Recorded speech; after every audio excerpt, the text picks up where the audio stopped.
ناژی بەرەخۆت مەجەم بڕێز حواس سعدون هەورێزکاری ئۆفیسە پەیوەندیان دەرەوەیە دیبلۆماسیە بەرەیە ئاشتی و ئازادیە لە کۆمپیوتەر گوتوبێژیە لەسەر جوینە ئەنجومەنە ئەولەهیە ناودەوڵەتی بکەن دەربارەی ڕەوشە سووریێ. مامۆستا حواس دەم باش بەریا هەموو تشتێکی یعنی پرسە هەری گرنگ و شۆڕەشە سووریەکەتە ساڵە خۆی 11 ساڵ سەر کریزە سووریەدا دەرباس بوون نەها ئەنجومەنێ ناودەوڵەتی ڕوونشتیە و بەحسە بنپێکردن و تاواناندکیانی ئەو ji bo rewşa Sûriyan got encumena ewlehiya navdewletî ji ber çi dimene hada ev pêngav avêt yanî ne henek pêkirine bi xelkê Sûriye giştî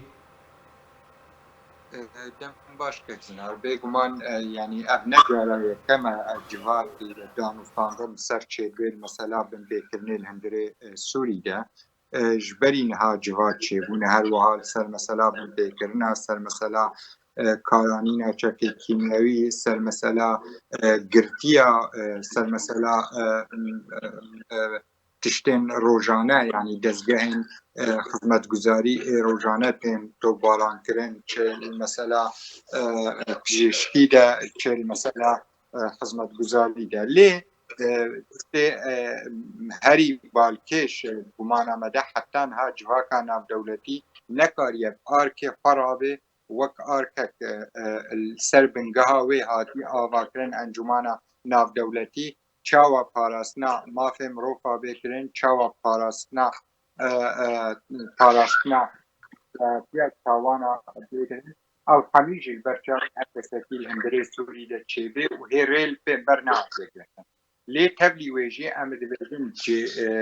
karanîna yan darxistina civata taybetî mesela Sûrî û danûstandin li ser bûyerên li hundirê Sûrî çêdibin û dawanên li hundirê Sûrî çêdibin ew gavek pozîtîv vê em lê binêrin û em hewldana bikin ser esasê ew gavne tiştekî pratîk xwe re bîne rê bigire li pêşiya karê wek bûyîn li hundirê Sûrî de û nebê sedem dibarkirina vî karî li hundirê Sûrî de û heta ji derve kîjan partê dinyê de karê vî rengî çêdibin karine dijî mirovayiye baweriyê me de dijî bingeha sereke a encumana navdewletî ser hatiye ava. باشە مامۆستا حەواس یعنی دبردا ئەنجومەنە ئەولەهیە ناودەوڵەتی و ئەv civata xwe taybet kiribû bi rewşa Sûriyê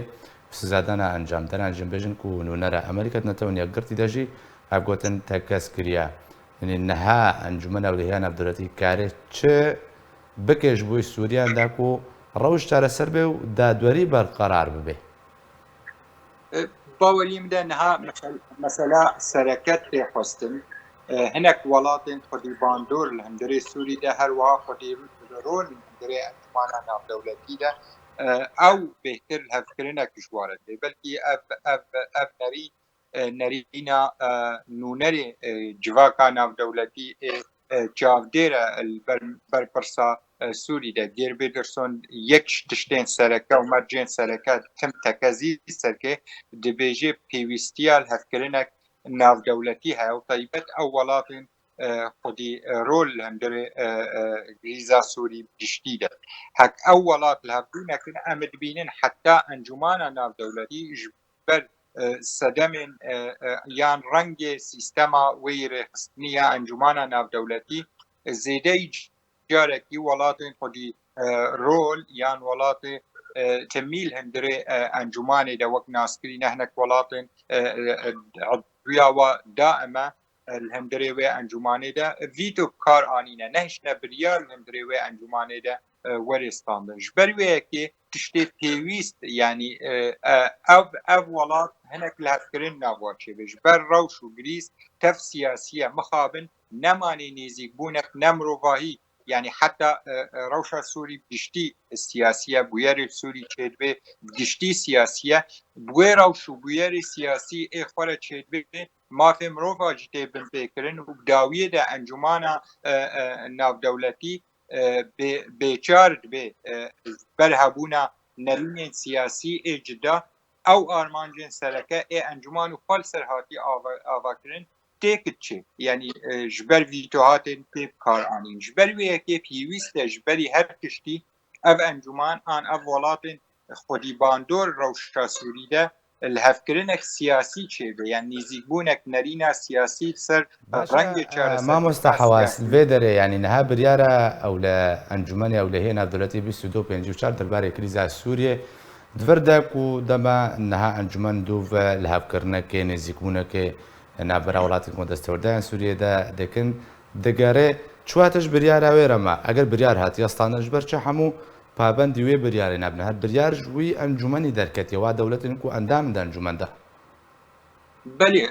ڕاستە خوا ئەو یەک شتێ سەرەکە حتا هەردیتی خی بوارەژێ ئەم تەکەزیەت سەرکن و گفتوگۆی سەرکن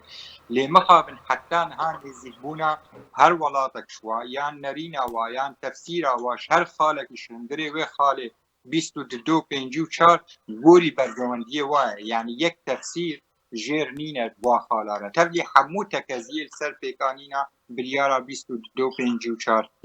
لێ وارێ پراتیکێدا وەختێ تێ نێزیکبوون ژێرە چێت بێ مەسەلا چارەسەرکردنێ گۆر وێ بریارێ نەرینên جدا بە ڕەنگێ وێ چارەسەرکردنێ یان وا خاڵێ بریارە 2254 هەر یەکش ئالیە خۆدا بڕەنگێکی لێت نێرێ ئەو ژیت بێ سەدەمێ ئاستەنگێژ بەروەیەکێ حاجەتە حتا بریارە 2254 ئالی بگومانە مەدە ئالیک نه پەیدا ببێ بڕەنگێ جیجیکردناوێ سەروارێ سەر عەردێ چ وارێ سیاسی دەبێت چ سەر عەردێ هەندرێ خاکا سووری دەبێت سەر هەموو ئاستا حتا یا هەری ئەساس ئیرۆ بەلکی یا مایە ساخ حتا ڕەنگێکی و دانوستاندون سەر بێ مثلا کۆمیتا دستوری و مثلا دستورا سووری ئاپێشە ڕۆژێ ئەمە دبینن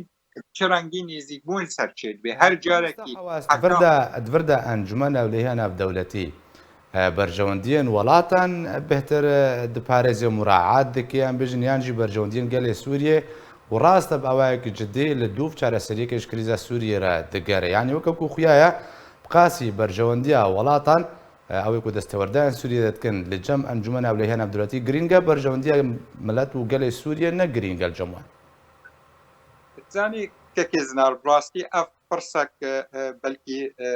گەلک ئەبحاس سەر هاتنە چێکرن گەلۆ بەرژەوەندیان وڵاتە ئاگرنگە و گۆری وێ نێزیکی گریزات بن یان بێ تێکلی هەنێک لە ئیسڤانین بێ وڵاتوە یعنی لە ئیسڤانین نە ئەو دەستهلات نە ئەو سیستەم ئیر و ڕەوشە سووری گشتی لە ئیسڤانین هەندرێ سووری گشتی دە ئێخواجهی ئەز مەبەستامژێ هەموو لە ئیسڤانین بێ دەستهلاتەن فەرمینە دەستهلاتێن وەکت بێژێ ئەرێگرنێک ناودەوڵەتی سەر هەر حتا ڕێجیم ژێ خوال گۆر مەسەلا یاسایی ڕێخستنێن جواکان ناودەوڵەتیدا دبینێ ئەو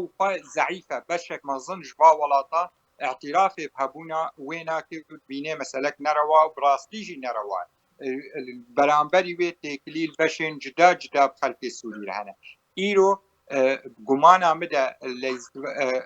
لە ئیسڤانین نە ئەمبێژن بێ وڵات بێ دەستهلات لە هەندرێ وڵاتی خۆدا ئیرۆ هەندرێ سووریدا هەک گۆر مڵەت ئەم حەسێ بکەن زێدەترن لە ئیسڤانین خودی دەستهلات لە هەندرێ سووریدا ji ber wê yekê bigumana me de bersiva vê pirsyarê hacetî gelek tiştan e gelek muqawimatan e hetayek bikarê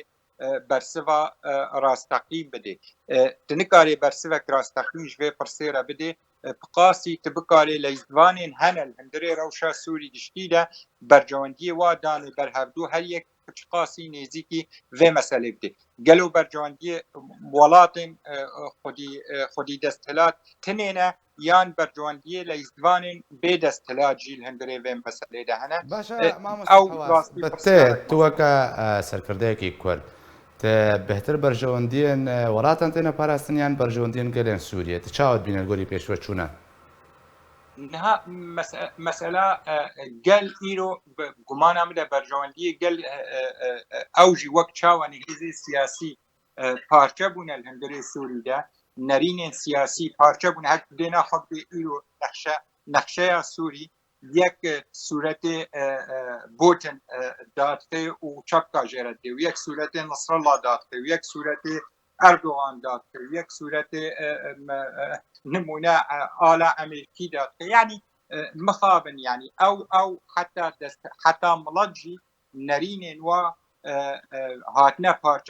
parçekirin yanî milet jî nema yek milet yek nerîn yek tewekir ji ber wê yekê her yek hebûna xwe welatekî vegirêtê bercewendiyê welatekî vegirêtê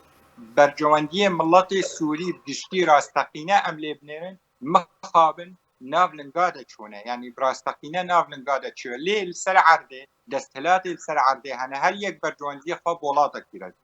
باشە گەلک سپاس ji بۆی مامۆستا حەواس سعدون هەورێزکارێ ئۆفیسە پەیوەندیان دەربە و یا دیبلۆماسیە بەرە ئاشتی و ئازادی کوتمڕاوی گەلک سپاس.